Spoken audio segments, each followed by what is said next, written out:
Wake up with the news and information you can trust. Starting your day the right way with the Andy Griffin Show. This is News Radio 890, 92.5 KDXU. Happy Wednesday to you, 9:08 on KDXU. I'm Andy. Steve Dunham is with me today from the Washington County School District. Hi, Steve. Good morning, Andy. It is a happy Wednesday. It is a happy Wednesday. You like Wednesdays? I don't mind them. Stockton and I were having a discussion earlier about what day of the week is the most difficult day of the week. And I said, well, Mondays are tough, but he's right in pointing out that a lot of holidays fall on Monday. And that's so true. Oftentimes you get Mondays off and you're like, okay, well, that makes it not such a bad day. He submitted Tuesday as being the hardest day. Some people think Wednesday because it's smack dab in the middle and you're not, the weekend is about as far away as it can get, but I don't know. I think I have a lot of meetings on Tuesday, so I would go with Tuesday as well. Meetings are tough. Yeah, they kind of stink. Brandon Hansen was in yesterday and he said, I just went to a 3-day conference that could have been taken care of with a, 300-word email, but that's life. So that is life, darn it. I have, Adam Snow has facilitated us a bunch of tickets to the Black Desert Championship, Black Desert Golf Tournament. That's the PGA. These are the best golfers in the world. Right here in St. George. It starts tomorrow. So I actually have tickets for Thursday, Friday, and Saturday, but we're just giving away tickets for Thursday right now. So if you want to go out to the PGA golf tournament, give me a call right now. Stockton will answer the phone at 673-5890. We'll need your name and your email address. They're electronic tickets, so we can email those to you. Again, call right now, 673-5890. If you want to go check out the stud golfers out there, the PGA event out at Black Desert tomorrow. These are Thursday tickets, 673-5890. I've got several pairs, so we're not even going to say a number as far as a caller number. Just he's going to, as many of you as he can, get registered to get some tickets. So Steve and I will not be going out to the golf tournament. We have other things. Be caller 98. Yeah.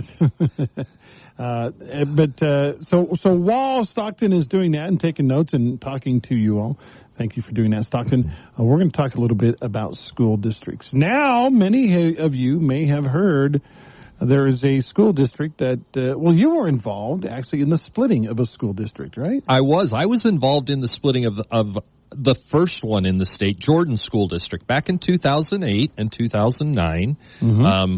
The legislature passed a law and it allowed communities to break away and split their school district. And it really wasn't a great thing. And now they're doing it again with Alpine. And I thought it would be good for the community to understand the cost involved with that and the logistics and all of the unintended consequences that come with splitting a school district. Because at the time, Jordan was a really good school district. It was the largest in the state, but it was also a really good school district that did a lot for children. And I think one of the biggest things that hurts is the kids, the students. And so, I'd like people to consider just some of the costs that are associated with that. So, I lived in Idaho for a while as a sports writer, and it was interesting because in Idaho, they're very strange.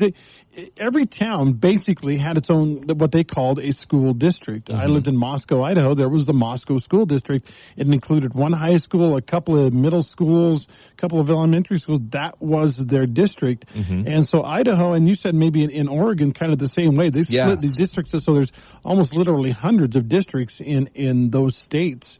Utah is different, though. Utah is different, and it's based upon an economy of scale. You can do a lot when you have only one administrative body overseeing a lot of buildings, overseeing a lot of students, and that is accurate. It is a significant savings to taxpayers to have one superintendent, one set of administrators over the buildings and all of that going on down. And so when you split a school district, like with Jordan and Canyons, you doubled all of that infrastructure. You doubled the number of buses you needed because you couldn't share buses and you couldn't just split the buses and say, they only needed this and they only needed this. No, you had to almost double the number of school buses. So does having a giant district, though, make it hard to all those logistics you were just talking about, like buses and being a little more personal to each school, does that make that more difficult then? Is that why they want to split districts?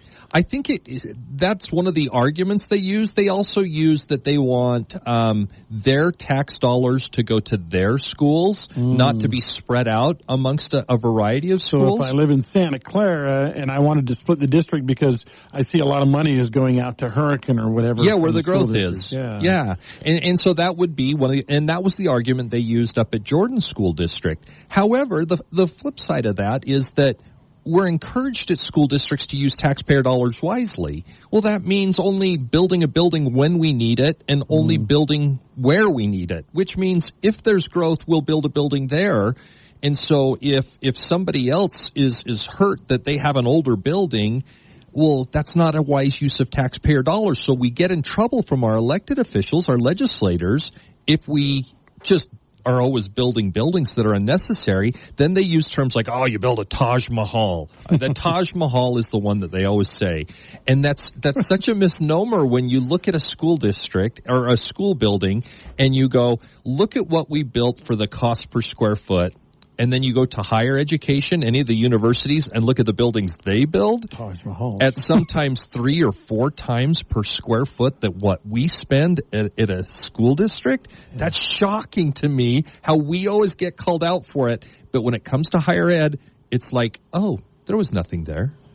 It's a university. We need to have it needs to look nice for the students. Gargoyles. But it needs to look nice for those students, but ours need to be prisons. And, you know, and the other one we always hear is, why do you put all those windows? And so I did a study myself. All right. And the cost per square foot of glass is cheaper than the cost per square foot of cinder block. Really? And so you have all these things that go with that. You know, they've adjusted the laws. So let's go back to Jordan School District. I lived through that. The cost of splitting Jordan School District, what we could quantify was approximately $50 million. That was the cost to taxpayers. $50 million in 2009. That equates to about $78 million today. I looked that up this morning. And so you have that cost. And then you have all these other incidental costs. You have to develop programs. You have to put all these other things in. Now, with Jordan, you also had the effect of all of the tax base, all of the malls were on the east side of the school district, and the west side didn't have that tax base to bring in for the students. So they had less money per student to spend. And so to compensate for that, the legislature passed another law, an equalization law. Here we go. Which caused every school district in Salt Lake County to have to raise their taxes and pay that money to Jordan School District. Wow. To bring them up to level with the other school districts. So suddenly Salt Lake City School District, Granite School District, and Murray School District were forced to raise their taxes and send their money to Jordan School District. Well, that is just, holy cow, talk about screwing things up. That's one of the... I was going to say, it kind of backfired on them, didn't it? Yeah. And so all of the taxpayers in Salt Lake County ended up paying for that district split that really cost tens of millions of dollars. And that was such a problem. So now when you see what's happening with Alpine School District is a good school district.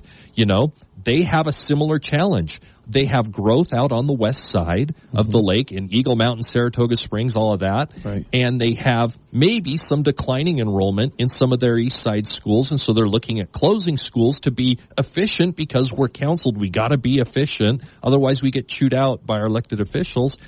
And now they're looking at splitting that. So these communities can divide off. Well, I imagine they're going to face a similar situation up there where they're going to have to figure out how do we equalize the tax base across the school district. And that's where every single taxpayer ends up paying more. And it's not fair to the taxpayers. So anytime somebody comes to you with a under the guise of, oh, you get more local control. You get more local control, and that comes with a extensive cost of tens of millions of dollars. And is it really worth it? So, you know, Washington County School District, there are studies out there that show that a the optimal size for a school district is between 30 and 40,000 children. And right now we're at about 36,000 children. That's including our preschool. If you take the preschool out, we're really at about 34,000 children. Okay. But, so, we're right there in that optimal size, and we do a really good job. And I hope that, in our communities, people are looking and seeing the good work we're doing. Our test scores show it. Other school districts look to see how we're implementing things, whether it's from the new laws with the Guardian program. We're doing that better than any other school district in the state right now. We get the job done, and we get the job done very efficiently and very effectively. But if your listeners have questions, I'd love to take them. Have you heard any rumblings from parents, from even legislators or leaders about the district being too big? Obviously they're feeling it maybe a little bit up in Alpine, Jordan School District, you just talked about. Have you heard anybody saying, Washington School District should split? No, I haven't heard that down here. But I think it's important that people know because, excuse me, I think that there's always that undertone of, we want local control. So like you talked about with Idaho or with Oregon, that is local control. Yeah, it is. But it does come with a cost. And that cost is expensive to taxpayers. We just took a big initiative last year to become debt free. And we kind of froze our tax rate by moving things around. But our guarantee to taxpayers was that we would never raise your taxes again to build another building in our community. And that's quite a guarantee, especially in a growing community like Washington County. And so I think we've made the right steps to benefit our taxpayers as best as we can, considering the growth and everything we're doing. Yeah, well said. There are some interesting policies in Washington County School District. Building smaller high schools is a conscious decision. Yes. As opposed to, we could easily have, 3 or 4 Bingham High, super-sized. Yeah, 2,500 to 3,000 kiddos, yeah. But we don't. What's the thinking there? Because we want to give more opportunities for students. So we feel like 1,500 is a max capacity. You don't want to go above 1,500. Ideally, you really want to keep it in the 11 to 13 range. Yeah. And 13 is even starting to push it for us. We really like to keep it on that lower end because there's opportunities in athletics, there's opportunities in academics, and at a certain point you're warehousing children and they get lost in the shuffle. True. And we feel like with the smaller school sizes, it gives administrators and teachers the opportunity to get to know their kids. Now, ideally, you could argue that, why don't we go even smaller and smaller? Well, you could, but then again, you have to balance out the cost, the opportunity costs with that. And so this is where we feel really strongly that it's a good cost for students. When I'll never forget this. So I was in 9th grade. School had been going a month or two, and we moved into the Bingham High boundaries. Oh, my. And my mom took me in to register, get me into school and start me. And I went into Bingham High School with my mom, and class was going. So I go in, and the hallways are clear, except that there's like trash everywhere. That's too bad. And I wouldn't say everywhere. It's not like a big city where, but there was a lot of trash and debris on the carpets. And we went into the office, and my mom did the paperwork, and they gave me a schedule, and they told me where my next class would be and where my locker was and everything. And then the bell rang. And I could not believe. Now, this was Bingham High. This was 1980. Yeah. Bingham High, West Jordan had just was being built. So Bingham was about to be split, and West Jordan High School was about to be made. But it was shoulder to shoulder. The hallways were packed, and I remember, a 14-year-old 9th grader looking at my mom, and she's like, "All right, I got to go to work," and she was going to lead me there. And I looked at my mom. I'm like, "Now say what? I have to go out in that, and I mean, there were just people everywhere, and I had no idea where the classrooms were. The secretary there said, "Well, you go down this hall and turn left here, and go down that hall and turn right." And I'm like, I can't even see the hallways. All I can see is people, heads everywhere. Yeah.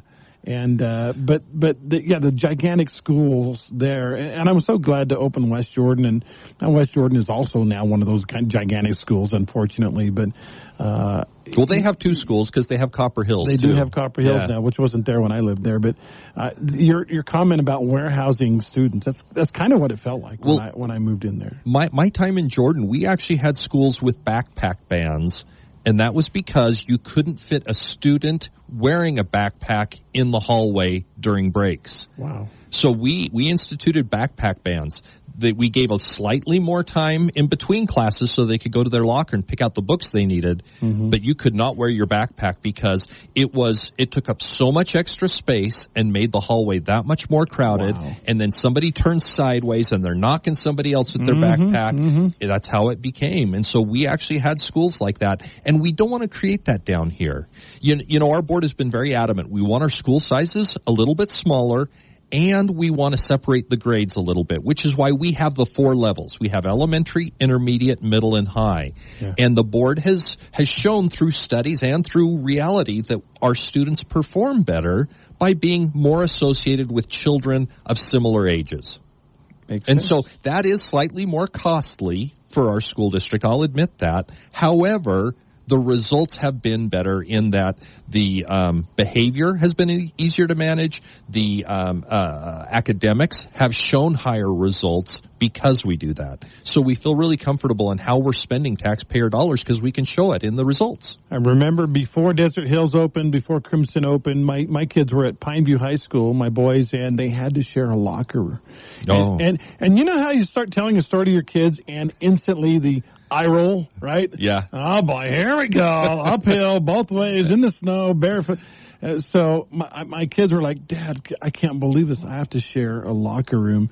And I pulled out the old Bingham High story. I said, my freshman year at Bingham High, we had 3 people per locker. Oh my goodness. 3 people per locker. I said, I didn't even use my locker. I just carried everything around with me because there was no point trying to get into that. It was just ridiculous. So, and then of course got the eye rolls in there. Yeah. All right, Dad, you win. Times are a little different now, Dad. Come on.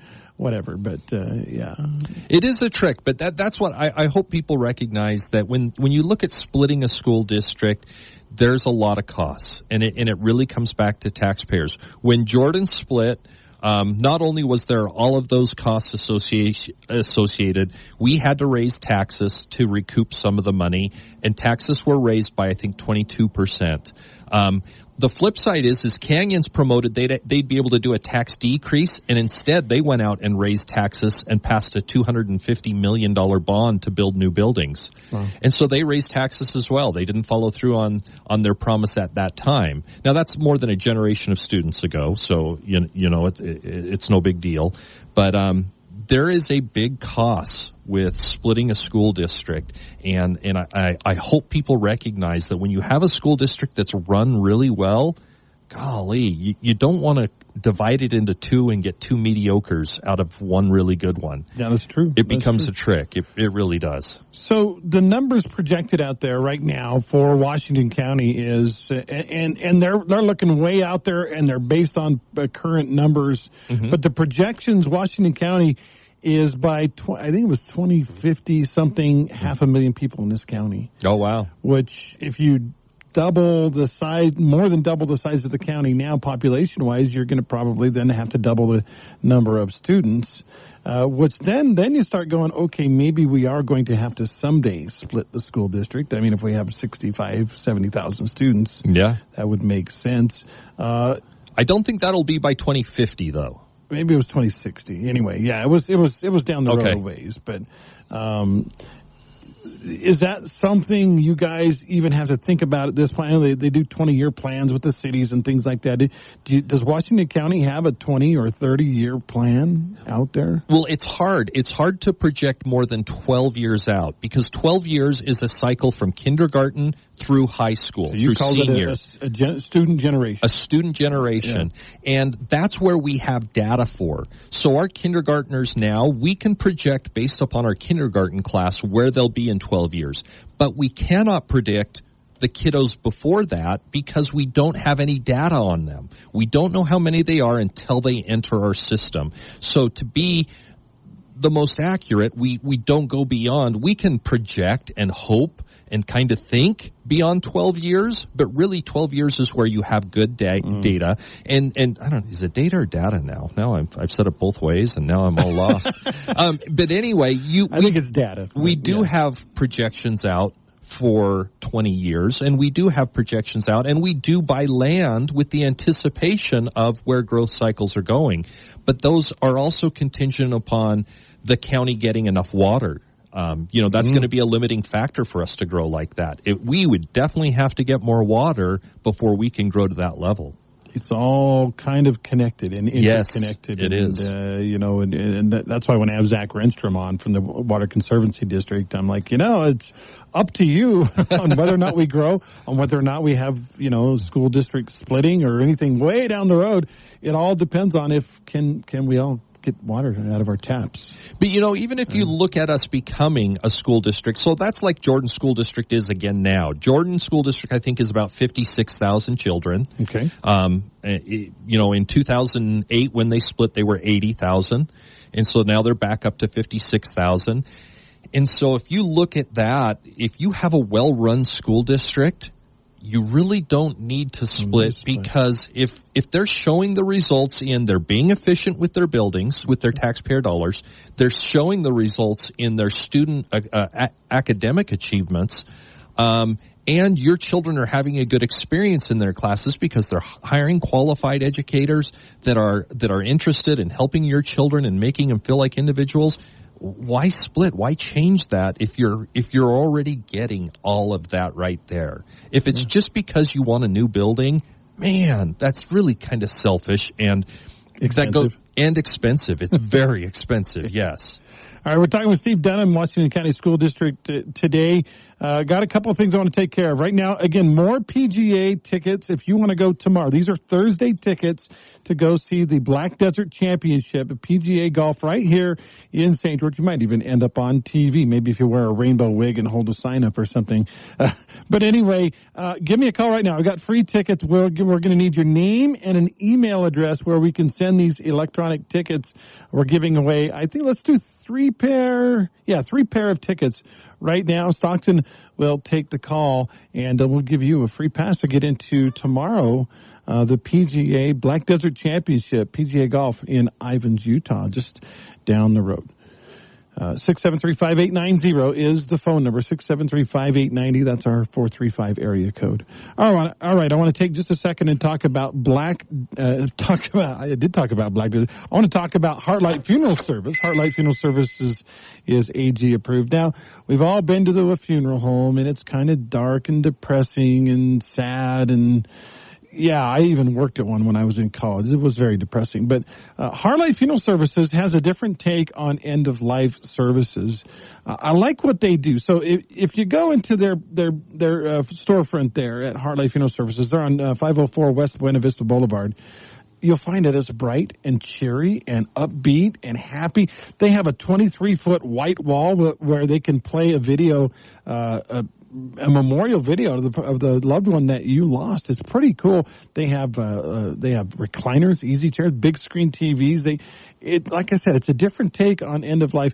Yes, we can be sad about having lost someone, or we can be happy that we got to spend as much time as we did with them on this earth. It's Heartlight Funeral Services. They're located at 504 West Buena Vista Boulevard. You can find them online, heartlightfs.com.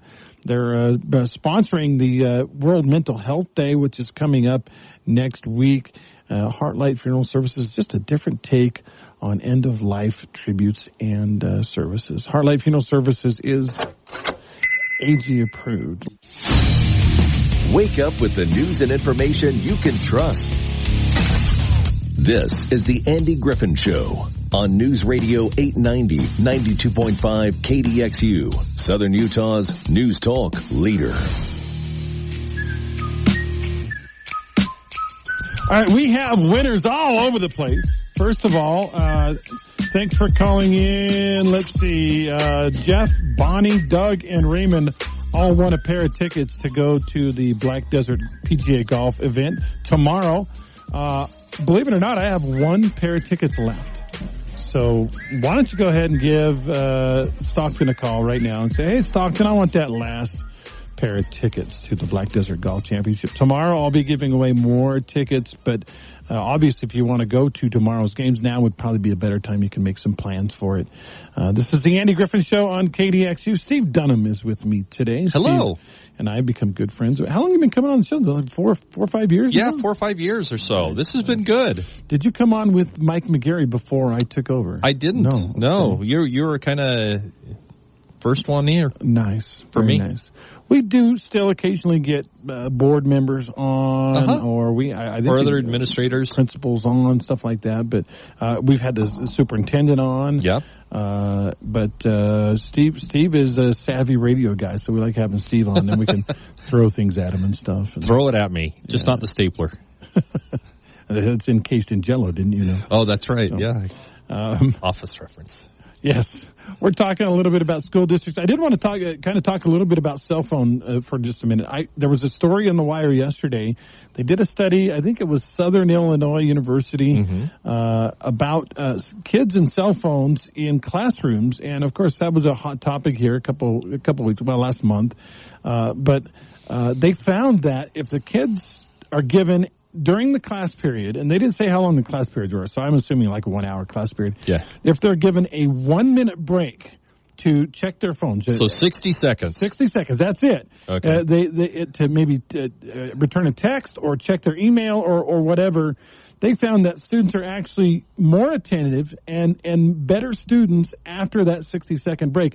They also tested 2 minutes, 3 minutes, and 4 minute breaks, and those were less effective. The students you kind of lost them after a couple of minutes. So if they kept them to 60-second breaks, it was actually very effective. I thought that was a fascinating study. That is interesting. I mean, if you think about that, let's dive a little deeper. Why is it that 60 seconds is alleviating the anxiety those kids are feeling? And then you look at it and go, look at the anxiety the kids are feeling because of a cell phone. Yeah. They feel like they have to be connected. They feel like they have to respond immediately. They feel like they have to see whatever somebody's posting.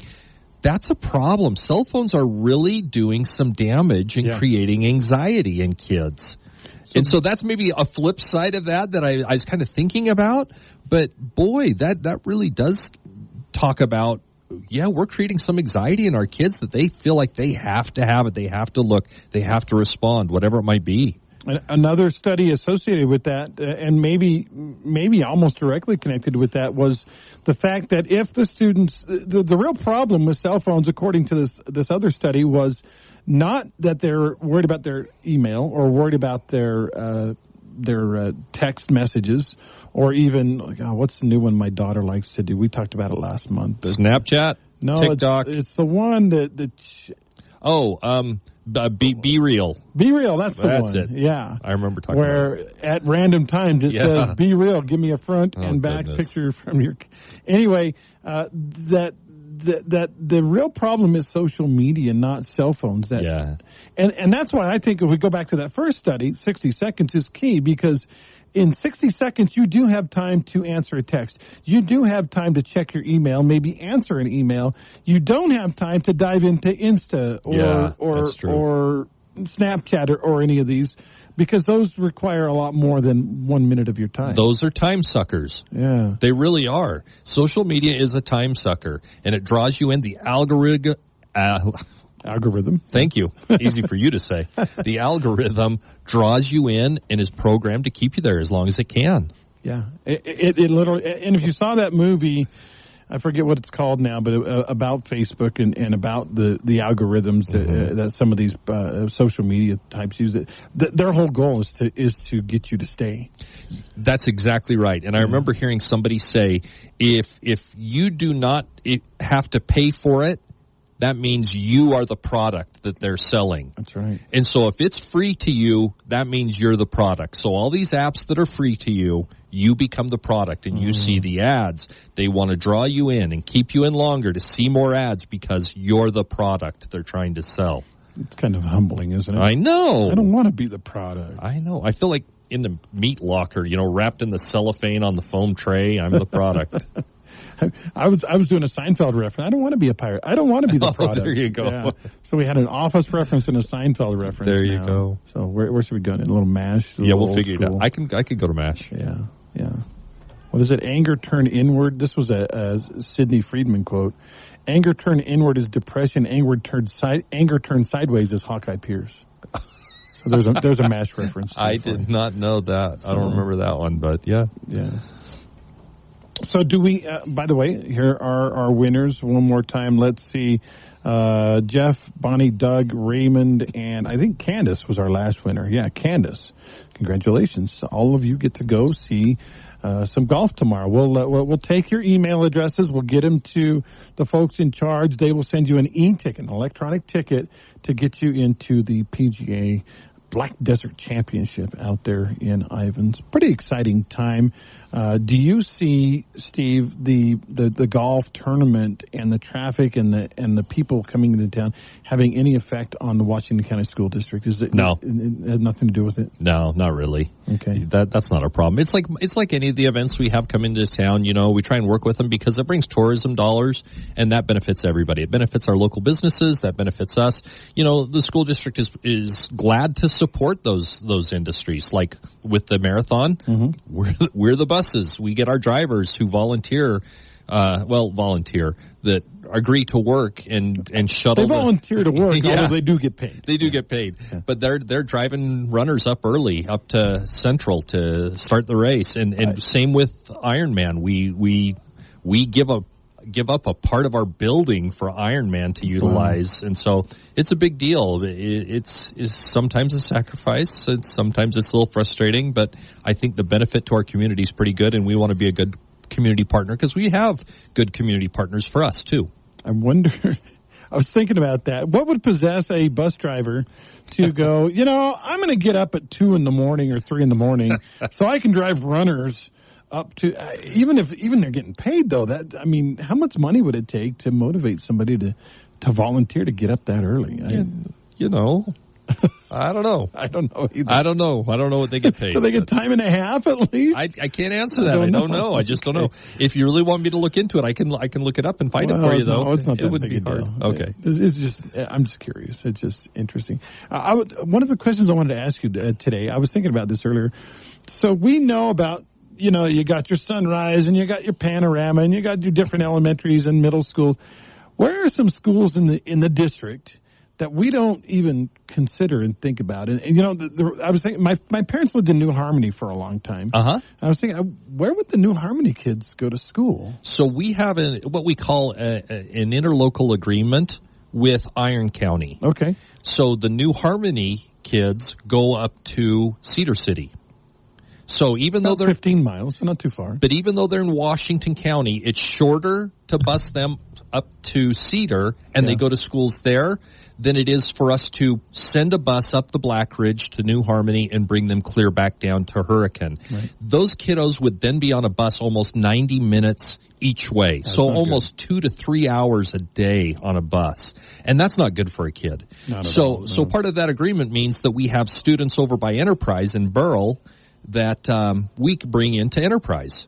And that helps Iron County out. So that's how the interlocal agreement works. But that's a great question. One of the schools that I think is most overlooked, I think it's an amazing school, is Paradise Canyon Elementary. Okay, where's that? It is over in the Dixie Downs. It used to be Dixie Sun Elementary. Oh, okay, yeah. It's been rebranded, but it was recognized by the Spanish Embassy as one of the top 5 elementaries in the nation for dual immersion language. And that is really impressive to be recognized by the Spanish Embassy as one of the best in the nation. So Paradise Canyon really has their act together. They're really doing great things. And if you're interested in dual immersion and you're interested in Spanish dual immersion, that is a great school with great teachers that care about the kiddos. They're really community oriented. I would give a shout out to Paradise Canyon. All right. When we come back, I want to talk more about some other out-of-the-way schools we don't think about. You kind of piqued my interest about dual immersion. Sure. How many of those we have in the district? Don't answer me yet. Oh, I don't know. Don't answer me yet. I'll let you look it up during the commercial break. How many we have, and what languages are kids learning? And when they say dual immersion, are they really immersed in it? Are kids learning another language? I can tell you, I have a nephew who speaks better Spanish than I do already. He's 5 years old. We'll be right back. All the latest news, weather, traffic, and sports, just like you like them. You're waking up with the Andy Griffin Show on News Radio 890, 92.5 KDXU, Southern Utah's news talk leader. Welcome back. We're talking schools. We're talking with School District Representative Steve Dunham. In fact, he's the communications director for the Washington County School District. Yes, sir. Thanks for coming, Steve. Thanks for having me. Talking a little bit about dual immersion. And so I was talking with my nephew, and I may have misstated his age. I think he's 6 or 7, not 5. But he goes to a dual immersion elementary school, and he's already really good at speaking Spanish. And school's been in, we've been going 2 months or 2.5 months? Is this his first year then? I think it is his first year in dual immersion. Amazing. Yeah. That's great. And, I wouldn't say he's fluent in Spanish, but he knows a lot. He knows a lot already. It's incredible. So tell me about maybe what you know about the birth of dual immersion, how it came to be, why we decided to do this, and then talk about some of the languages that kids are learning right here in Washington County. So dual immersion came to be from some legislative bills where they really encouraged that. They saw that children who are younger are kind of like sponges. They pick up stuff much easier than you and me. And so they thought, let's work on a dual immersion program where half the day the children are being taught in English, their native language, and half the day in a foreign language. And let's consider what languages might be beneficial to do that. Now, is this a Utah thing, or it's nationwide, but also Utah. So every state had to decide to do how they wanted to administer it. So let's look at Utah on its own. So they decided to do this, and they said, some of the languages we feel are going to be strong for business and industry coming up are going to be Chinese, are going to be Spanish, and then they offered the opportunity for other languages as well, depending upon what the school district's interest was in pursuing those. I think one of them is Portuguese right here in the county. Here in Washington County, it is Portuguese. That's correct. And so we have those 3 languages. We have Chinese, Spanish, and Portuguese here in Washington County. Other school districts might do other languages as well. I know up in Jordan we did French also. But that was something they were interested in because they had a group of parents that were really passionate about it. And that's what's interesting is when you have the parent support that are willing to work with their kids to focus on that language, you really do see amazing gains. This is just elementary school, though, right? No, we're into secondary now. Okay. So as it progresses through the years, we've had it enough years that we are up into the middle schools. I think we're actually in some of the high schools with some of the languages. That would be amazing, because the thing I could see happening is you see this a lot with returned missionaries. They go learn a language somewhere, and then they don't speak it again for 20 years, and they kind of lose it. But you guys are trying to keep it up. We are trying to keep it up. And so right now we are in the high schools with these languages, with all of them, with Chinese, with Portuguese, and with Spanish. We're going up through into the high schools. And so it becomes more of a challenge because as you have kids either pass their AP test in that language, or they lose interest as they get older and drop out. You have the shrinking class sizes, so it's hard to teach an advanced class in that given language for a dozen kiddos. So let me ask you this about dual immersion. You mentioned half the day in their native language, English, and then half a day in the other language. So does that mean we're learning art and we're learning math and we're learning these other things? Yes. In that other language? Yes. Wow. Specifically math, like I know Chinese, they do math in Chinese, and they will do, I think science also, but I'm not positive of all the subjects they'll learn. But yes, they are learning other subjects in that target language, they call it, and then they're learning other subjects in the English language, their native language. So at a dual immersion school, do all the teachers and administrators in that school have to speak that other language? Not speak it, no. But they have to be willing to work with their counterparts who do speak it, because you want to get a native speaker that is teaching in the target language. So we do have teachers from China and from Taiwan. We have teachers from Portugal and from Brazil. And we have teachers from Spain. We have teachers from Mexico. They're really good. They're really good.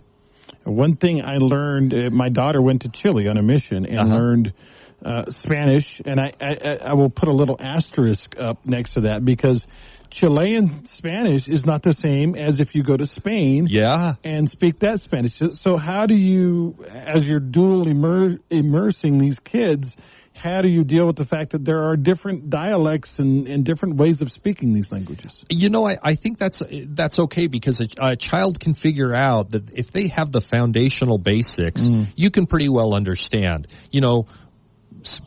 Teachers from Spain, the one I always kind of like to hear is instead of Barcelona, it's Barcelona. Yeah. With TH sound in there. Yeah. And it's different. You get a little bit different accents, a little bit different dialects, but generally you're getting the same language, and you're able to cross that over no matter where you go. So funny, when my daughter first got called to Chile, I would say, and I had people correct me and say, no, it's Chile. And I'm like, actually, my daughter went to a mission there, and it's pretty much not Chile. It's just Chile. That's how they say it there. So, interesting. But my daughter, by the way, is she went to Chile on a mission. She is in Spain studying abroad through BYU. Oh, and how is she doing with the language? Is it any problem for her? I think she's doing okay. It's like you said, you get the basis, and a lot of the words are different, but they're barely different. Like the ending might be a little bit different, or they might have the enunciation is a little off. Yeah, but it's fun to learn, and I think it's fun to mimic the accents of the other places. I can speak a foreign language. I'm not very good at it, but what language do you speak? Italian. Italian. Okay. And so, but I used to try and mimic wherever I was, in different parts of Italy. I try to mimic the accent that I heard from the people, and they always thought, "Oh, you must have lived here years and years." I'm like, "Well, no. This guy's actually been here longer," but they're like, "No, you speak better." I'm like, "Well, that's because I can fake your accent a little bit." And so, if you can fake an accent, I think you can get across a lot of languages. The one thing you don't want to hear if you're in another country speaking their language is, well, you speak our language like a gringo or like an American. Americano. Yeah, so that's right. But it's really fun, and our program is really strong and doing well. I wonder what it would have been like for us had we maybe been immersed in those types of things. And I wonder how it's going to, I think about missionaries in our church. If you're in a dual immersion Portuguese program, and then you turn in your papers to go on a mission, I can only imagine that the leaders are going to go, well, he already knows Portuguese. So or he already knows Chinese, Portugal or China, or Portugal or Brazil are right, but leading candidates right off the bat. That's right. I don't know if that's true or not. I don't want to rob inspiration or whatever, but I'm just saying it seems like that would make things easier. Yeah, but sometimes information leads to inspiration. True. Yeah, I had a friend who took 5 years of French, and he got called to French-speaking Geneva, Switzerland. So, that's awesome. See, I took 3 years of French, and I went to Italy. So, a little counterintuitive there. So, but I wonder what it would have been like had we been dually immersed. I took a recent trip to Europe, and it was fascinating to me that almost everyone I met spoke at least 3 languages. Yes. Many of them 5, 6, 7 languages. That's very true. And in America, we are, in some ways, we're a little bit arrogant. No, it's English or nothing, Screw you, it's English or nothing. And I wish I spoke another language fluently. And it opens opportunities. Mm-hmm. I look at I have a sibling that he speaks Japanese fluently, and he was able to get in with a Japanese industry here in America, yet he travels to Japan regularly. He uses language frequently and has made a very successful career working in that industry. There are so many opportunities available to children that are multilingual. Yeah. And again, like you said, at that age, they just absorb. Oh, so much easier. That knowledge. They're so good at it. And then you get to be an old dog like you and me. You don't maybe learn quite as quick. So cuatro. Yeah, exactly. My 80-plus-year-old father-in-law was learning Spanish, and in some ways a little comical. Good for him, though. Yeah. You know, never give up on that. Yeah, good call. Steve, we've run out of time. Real Thank quick, you, Andy. on the cell phone bill, right now we don't, legislature's not in, so there's nothing happening. Yeah, we'll hear about that come January. All right. Will they ban cell phones in schools? Or will they require mandatory 60-second breaks? That would be cool. That would be cool, yeah. We'll have to see how it goes. Steve, thanks again. Thanks, Andy. We'll be back tomorrow. Let's see, tomorrow is Chris Staley. Yeah, we're going to talk Washington City on the show tomorrow. Thanks for listening.